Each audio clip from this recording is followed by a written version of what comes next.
पिछले क्लास में हमने पढ़ा था चैप्टर 1, जिसमें हमने ये देखा कि ही के साथ डू लगेगा या डस, V1 या V5, हैव या हैज़, और साथ ही साथ हम लोग कुछ क्वेश्चन वर्ड्स भी किए थे, एक्सरसाइजेस भी किए थे और एग्जाम्पल्स भी देखे थे। अब हम लोग करेंगे चैप्टर 2। चैप्टर 2 है हमारा प्योर और इम्प्योर टेंस। देखते हैं, प्योर के अंदर प्रेजेंट है, पास्ट है एंड फ्यूचर है, और इम्प्योर टेंस के अंदर भी प्रेजेंट है, पास्ट है और फ्यूचर है। तो प्योर और इम्प्योर में क्या डिफरेंस है, कैसे पहचानेंगे? सिंपल, प्योर टेंस के अंदर हमें मिलता है ऐसा काम जो हमारा बॉडी करता है, हमारा शरीर करता है, या फिर आप ये समझ जाइए एक्शन वर्ड्स। तो ऐसे वाक्य जिसमें कोई ना कोई कार्य हो रहा हो तो उसे हम लोग प्योर टेंस कहते हैं, और ऐसा वाक्य जिसमें कोई कार्य नहीं हो रहा हो, सिर्फ हम किसी भी चीज के बारे बता रहे हैं या किसी के बारे बता रहे हैं, वो इम्प्योर टेंस होता है। प्योर और इम्प्योर में बस इतना ही सा फर्क है कि प्योर में काम होता है और इम्प्योर में काम नहीं होता है। चलिए कुछ एग्जाम्पल्स देखते हैं, कैसे पहचानेंगे कि ये प्योर है या इम्प्योर है। सेंटेंस नंबर 1 को देखिए, वह भाई के पास जाता है। इस वाक्य में काम हो रहा है, कोई चलकर जाएगा अपने भाई से मिलने के लिए, अर्थात इस वाक्य में कोई काम हो रहा है, इसलिए प्योर टेंस हुआ। द्वितीय नंबर वाक्य में देखिए, सेकंड नंबर सेंटेंस में, वह मेरा भाई है। इसमें कोई काम नहीं हो रहा, सिर्फ बता रहा है कि कोई है जो किसी का भाई है, इसलिए इम्प्योर टेंस हुआ। 3 नंबर, तुम खाना खाते हो। इस वाक्य से पता चल रहा है कि खाना खाने का काम होता है इसमें, इसलिए प्योर टेंस। चौथे नंबर सेंटेंस, तुम्हारा खाना टेस्टी है। इसमें खाना के बारे बताया जा रहा है कि खाना में स्वाद है, इसलिए ये इम्प्योर हुआ। 5वां सेंटेंस, आप घर बनाते हैं। इसमें घर बनाने का काम हो रहा है, जिसमें ईटा, सीमेंट, बालू, रॉड लगेगा, इसलिए प्योर हुआ। लेकिन 6ठे नंबर में देखिए, आपका घर बड़ा है, तो आपके घर के बारे बताया जा रहा है कि वो बड़ा है, छोटा नहीं है, इसका मतलब ये इम्प्योर हुआ। 7 नंबर में, वह गाना गा रही है। इससे पता चल रहा है कि कोई अपने मुंह से आवाज़ दे रही है, गाना गा रही है, इसलिए प्योर हुआ। और 8वें नंबर में, वह गाना मधुर है। किसी गाना के बारे बताया जा रहा है कि वह सुनने में बड़ा मधुर है, इसलिए ये इम्प्योर टेंस है। इस तरह से हम प्योर और इम्प्योर टेंस को पहचानते हैं। चलिए इम्प्योर टेंस को और डिटेल से देखते हैं। जब वाक्यों में किसी तरह का कार्य नहीं होता है, सिर्फ उसकी स्थिति या दशा के बारे में बताया जाता है, तो ये सारे वाक्य इम्प्योर टेंस के अंतर्गत आते हैं। जैसे कि वह अमीर है, तुम लोग गरीब हो, घर सुंदर है, तुम्हारा भाई वहाँ था, हम लोग पागल हैं, मेरा मकान छोटा है, बच्चे पढ़ने में अच्छे हैं, तुम दिखने में सुंदर हो, इत्यादि। इन सभी वाक्यों में कोई कार्य नहीं हो रहा है, बल्कि यह बताया जा रहा है। जैसे कि पहले वाक्य में वह के बारे बताया जा रहा है कि अमीर है, तुम लोग के बारे बताया जा रहा है कि गरीब है, घर के बारे बताया जा रहा है कि सुंदर है, तुम्हारे भाई के बारे बताया जा रहा है कि वहाँ था, लोगों के बारे बताया जा रहा है कि पागल है, मकान के बारे बताया जा रहा है कि छोटा है, बच्चों के बारे बताया जा रहा है कि पढ़ने में अच्छे हैं, तुम के बारे बताया जा रहा है कि दिखने में सुंदर है। उपरोक्त सभी वाक्य उसे स्थिति का पता चल रहा है या दशा का पता चल रहा है कि किस तरह से वो है, तो ऐसे वाक्य को हम लोग इम्प्योर टेंस कहते हैं। चलिए अब देखते हैं प्योर टेंस को और डिटेल से। जब वाक्य में किसी तरह का कार्य होता है जो मुख्यतः हमारे शरीर के द्वारा होता है, जैसे टेंस को प्योर टेंस कहते हैं।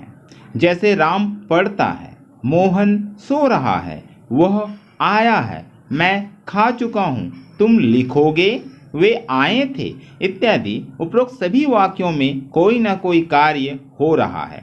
जैसे पहले वाक्य में राम के द्वारा पढ़ने का काम हो रहा है, मोहन के द्वारा सोने का काम हो रहा है, उसके द्वारा आने का काम हो रहा है, मेरे द्वारा खाने का काम हो रहा है, तुम के द्वारा लिखने का काम हो रहा है, वह के द्वारा आने का काम हो रहा है। तो इन सभी वाक्यों में कोई ना कोई कार्य हो रहा है, इसलिए ये सभी वाक्य प्योर टेंस में आते हैं। तो इस तरह से हमने सीखा और डिटेल से कि प्योर टेंस और इम्प्योर टेंस में क्या डिफरेंस है। चलिए अब इम्प्योर टेंस का फॉर्मूला देखते हैं। प्रेजेंट कैसे पहचानेंगे कि ये इम्प्योर टेंस का प्रेजेंट है, और कैसे पहचानेंगे कि ये इम्प्योर टेंस का पास्ट है, और कैसे पहचानेंगे कि इम्प्योर टेंस का फ्यूचर है। बहुत ही सिंपल। जिस वाक्य के लास्ट में, जिस वाक्य मीन्स हिंदी वाक्य के लास्ट में अगर होता है, होती है, होते हैं रहे, या फिर है, हूँ, हो यदि रहता है, तो हमें ये समझ जाना है कि ये प्रेजेंट है। और यदि वाक्य के लास्ट में था, थे, थी रहे, तो समझ जाइए ये पास्ट है। और यदि वाक्य के लास्ट में गा, गे, गी, रहेगा, रहेगी, रहेंगे, बनेगा, बनेगी, बनेंगे इत्यादि रहे, तो समझ जाइए वो फ्यूचर है। तो प्रेजेंट है से, पास्ट था, थे, थी से, फ्यूचर गागेगी से पहचाना जाता है। और हर सेंटेंस को बनाने का बेसिकली हम लोग 3 फॉर्मूला में बनाएंगे, जिसे हम लोग एफर्मेटिव, निगेटिव और इंट्रोगेटिव कहते हैं। एफर्मेटिव का मतलब स्वीकारात्मक, निगेटिव का मतलब नकारात्मक, और इंट्रोगेटिव का मतलब प्रश्नार्थमक। जब हम स्टेटमेंट की बात करते हैं वो एफर्मेटिव होता है, और जब हम किसी भी सेंटेंस में नहीं जोड़ते हैं तो वो निगेटिव होता है, और जब हम किसी सेंटेंस में क्या जोड़ते हैं या सवाल पूछते हैं तो वो इंट्रोगेटिव होता है। इसलिए हम लोग एफर्मेटिव, निगेटिव, इंट्रोगेटिव ये तीनों फॉर्मूला के हिसाब से जानते हैं सेंटेंस कैसे बनता है। तो प्रेजेंट का एफर्मेटिव का फॉर्मूला है, पहले हमको लगाना होता है सब्जेक्ट प्लस इज या एम या आर प्लस ऑब्जेक्ट। निगेटिव के लिए फॉर्मूला है सब्जेक्ट प्लस इज या एम या are plus not plus object. और इंट्रोगेटिव के लिए फॉर्मूला है इज या एम या are plus subject plus object. और पास्ट का फॉर्मूला है जिस वाक्य के लास्ट में था, थे, थी रहे, उसे बनाने के लिए एफर्मेटिव अगर सेंटेंस हो तो पहले सब्जेक्ट लगाएंगे प्लस वाज या वेयर में कोई एक लगाएंगे प्लस ओ फॉर ऑब्जेक्ट लगाएंगे। अगर निगेटिव होगा तो हम सबसे पहले सब्जेक्ट लगाएंगे प्लस वाज या वेयर में कोई एक लगाएंगे, फिर एनओटी नॉट लगाएंगे प्लस ओ फॉर ऑब्जेक्ट लगाएंगे। और अगर इंट्रोगेटिव हो तो सबसे पहले वाज या वेयर में कोई एक लगाएंगे प्लस सब्जेक्ट लगाएंगे प्लस ऑब्जेक्ट लगाएंगे, क्वेश्चन मार्क देंगे, तो हमारा पास्ट का इंट्रोगेटिव फॉर्मूला के हिसाब से सेंटेंस बन जाएगा। फिर हम लोग देखते हैं फ्यूचर बनाने के लिए। फ्यूचर टेंस बनाने के लिए अगर एफर्मेटिव सेंटेंस होगा तो सबसे पहले हम सब्जेक्ट लगाएंगे, फिर विल लगाएंगे, फिर हम बी लगाएंगे, फिर ओ फॉर ऑब्जेक्ट लगाएंगे। और निगेटिव होगा तो सब्जेक्ट लगाएंगे, विल लगाएंगे, नॉट लगाएंगे, बी लगाएंगे और ऑब्जेक्ट लगाएंगे। और अगर इंट्रोगेटिव होगा तो पहले विल लगाएंगे, फिर सब्जेक्ट, फिर बी, फिर ऑब्जेक्ट।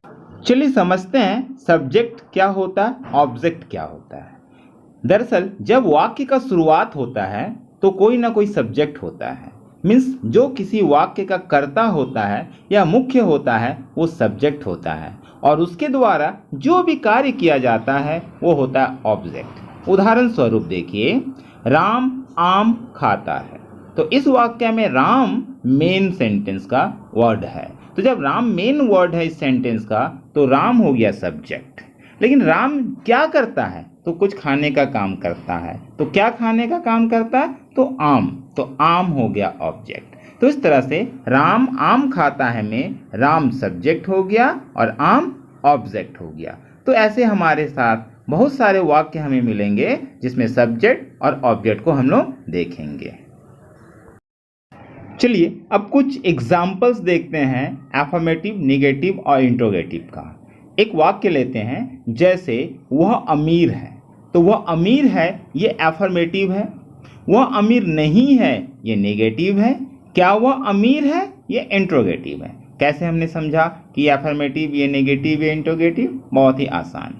जब आप स्वीकारात्मक बात करते हैं तो वो अफर्मेटिव होता है। जब आप नकारात्मक बात करते हैं तो नेगेटिव होता है। जब आप प्रश्नार्थमक बात करते हैं तो वो इंट्रोगेटिव होता है। एक और एग्जांपल देखिए, वे लोग छोटे हैं, ये अफर्मेटिव हो गया। वे लोग छोटे नहीं हैं, नहीं है नेगेटिव हो गया। क्या वे लोग छोटे हैं, क्या इट मीन्स इंट्रोगेटिव हो गया। चलिए एक और एग्जांपल देखते हैं, हम लोग पढ़े लिखे हैं, इट्स अफर्मेटिव। हम लोग पढ़े लिखे नहीं हैं, इट्स नेगेटिव।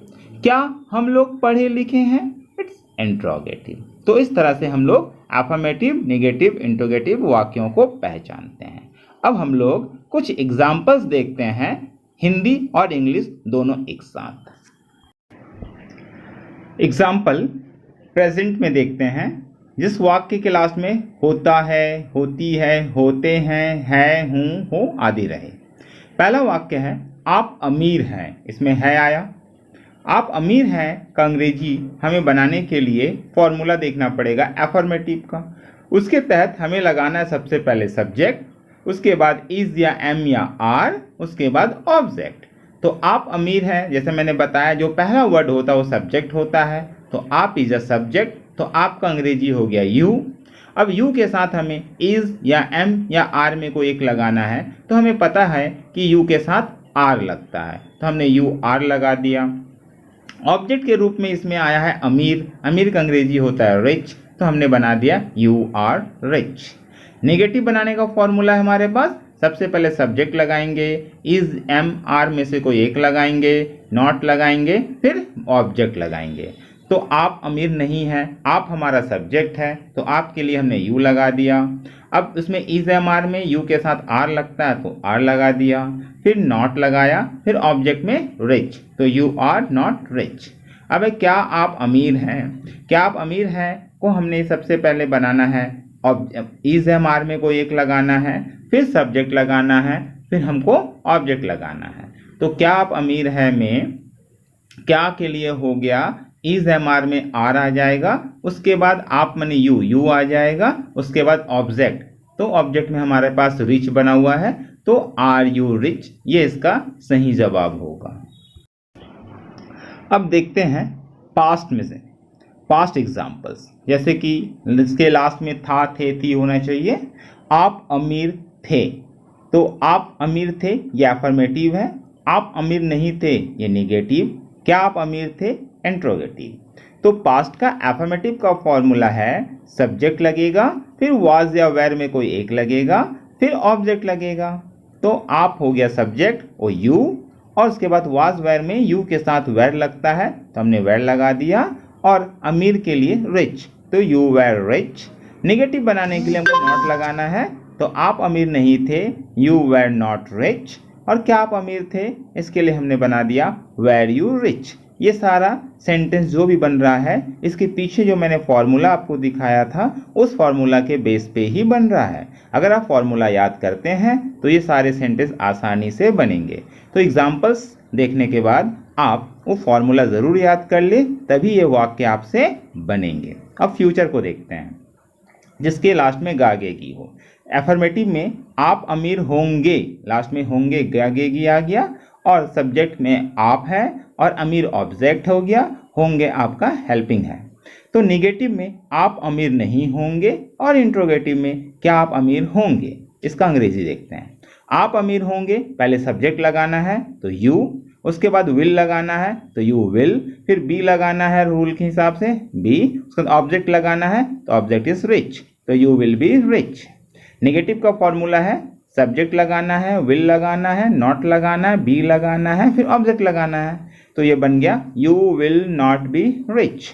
और इंट्रोगेटिव बनाने के लिए फॉर्मूला है आपके पास विल लगाना है, सब्जेक्ट लगाना है, बी लगाना है, ऑब्जेक्ट लगाना है, तो ये बन जाता है विल यू बी रिच और क्वेश्चन मार्क। इस तरह से हमने ये एग्जाम्पल्स को देखा कि कैसे ये फॉर्मूला के हिसाब से बनते हैं। ये सारे वाक्य इम्प्योर टेंस के अंतर्गत आते हैं, और इस तरह के बहुत सारे वाक्य हम लोग धीरे धीरे बनाएंगे। जैसे तुम्हारा नाम बहुत अच्छा है, ये भी इम्प्योर है। हम सभी खुश हैं, ये भी इम्प्योर हैं। जिंदगी बहुत ही रोचक है, ये भी इम्प्योर है। और भी इस तरह के बहुत सारे वाक्य हम लोग धीरे धीरे बहुत सारा प्रैक्टिस करेंगे और कुछ मैंने एक्सरसाइज में भी दिया है जो आप लोग आगे चलकर देखेंगे। चलिए अब एक्सरसाइज देखते हैं। एक्सरसाइज नंबर 1 ये आपको बनाना है, मैंने हिंदी यहाँ लिख दिया है, अंग्रेज़ी आप लोगों को बनाना है। मैं पढ़ देता हूँ आप लोगों के लिए एक बार। आप अमीर हैं, वे लोग अच्छे हैं, तुम खुश हो, क्या तुम पागल हो, क्या वह मेरा दोस्त है, क्या तुम दुखी नहीं हो, वह खुश नहीं है, ये लोग अच्छे नहीं हैं, मैं तुम्हारा दोस्त नहीं हूँ, तुम्हारा घर सुंदर नहीं है, तुम लोग पागल नहीं हो, हम लोग अच्छे हैं, आप लोग मोटे हैं, घर बहुत ही बड़ा है, लड़के ईमानदार हैं, मैं तुम्हारा दुश्मन हूँ, हम सभी मैदान में हैं। ये एक्सरसाइज 1 जो आपको बनाना है। अब एक्सरसाइज 2 देखते हैं। यह है एक्सरसाइज 2 जो कि पास्ट है। मैं पढ़ देता हूँ आपके लिए। मोबाइल महंगा था, लड़के पागल थे, माँ बीमार थी, पंखा लंबा था, किताब महंगा था, वह अच्छी नहीं थी, तुम सुंदर नहीं थे, लड़के पढ़े लिखे नहीं थे, लड़कियां लंबी नहीं थी, क्या आप अच्छे थे, क्या वे समझदार थे, क्या मैं दुकानदार था, क्या वह खिलाड़ी था, मैं तुम्हारे साथ नहीं था, वे लोग मेरे साथ थे, घर वहाँ था। एक्सरसाइज 2 जो कि पास्ट था ये आपको बनाने हैं। अब मैं एक्सरसाइज 3 पढ़ता हूँ। ये रहा एक्सरसाइज 3 जो आपको बनाने हैं। आप लोग वहाँ होंगे, हम लोग घर में रहेंगे, किताब सस्ता होगा, कल मंगलवार होगा, पानी साफ होगा, कपड़ा गंदा होगा, माँ अच्छी होगी, पिताजी लंबे होंगे, बागान सुंदर होगा, किताब महंगा नहीं होगा, क्या वह सस्ता होगा, क्या वह महंगा होगा, क्या भगवान होंगे, क्या गाड़ी सस्ता होगा, क्या शिक्षक पढ़े लिखे होंगे, क्या आप लोग समझदार होंगे। इस तरह से आपको मैंने एक्सरसाइज 1, 2 और 3 बनाने के लिए दिया है। आप इसे ज़रूर बनाइए। ये तभी संभव है बनाना जब आप इसका फॉर्मूला जो कि पीछे वीडियो में देखकर रिपीट करके बार बार देखकर उसको याद कर लीजिए और उस फॉर्मूला के आधार पे बनाइए। ठीक है।